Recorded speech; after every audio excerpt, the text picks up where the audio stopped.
एक बार प्रेम से बोल दी सीता मैया की। देखी एक बार के बात है कि हनुमान जी महाराज भगवान रामचंद्र जी से सीता जी के चूड़ामणि लेके आ गईनी। तो जब माता जी के जब देखौनी तो माता जी कहत रही कि अरे ये कहाँ से हमरा लगे आ गई। माता जी बहुत चिंता में पड़ गईनी। हनुमान जी महाराज जब सामने आईनी तब माता जी हनुमान जी महाराज से कहतनी कि भगवान कहिया ले आई हैं, बहुत कष्ट होता। आ यह सोच के हनुमान जी महाराज से माता जी बतावतनी कि भगवान से का कहे के बा। हनुमानो जी महाराज बाद में बतौले बनी कि कहिया राम जी आई हैं।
दीदी का सीता मैया हनुमान जी से कहत रही कि बाणे हम के डहकावत लंका काहे नहीं खन आवत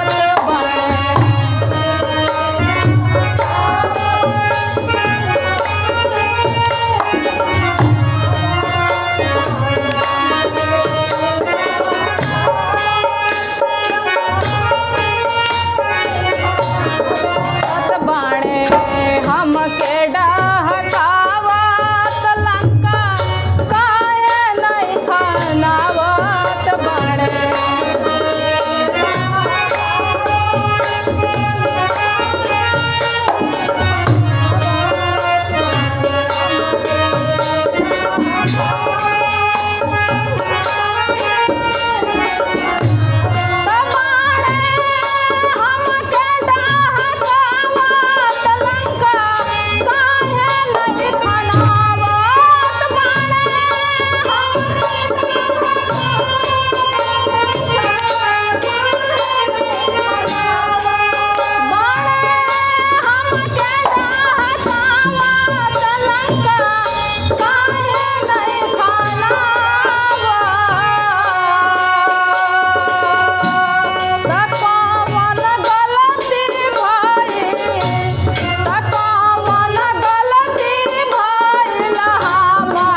में आवे, अब मैया जी के बड़ा धमकावे।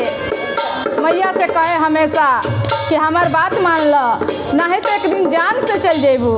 रावण कैसे कहता कि एक दिन कहले बा रावणवा सिया ताका मोर सामनवा।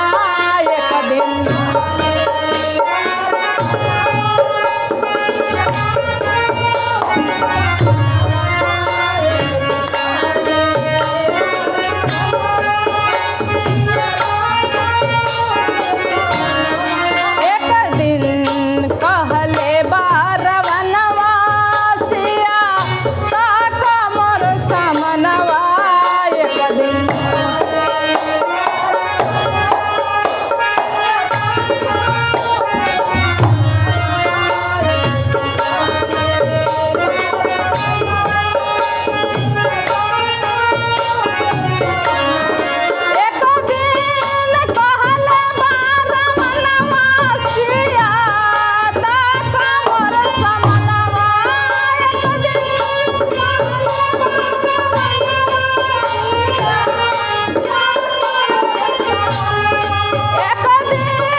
हनुमान जी महाराज मैया जी के रोवल देख के का कहतनी, का समझावतनी कि हे सीता मैया धीरज धरी, बहुत जल्दी ही लंका पर दोनों भाई चढ़ाई करे वाला वालो।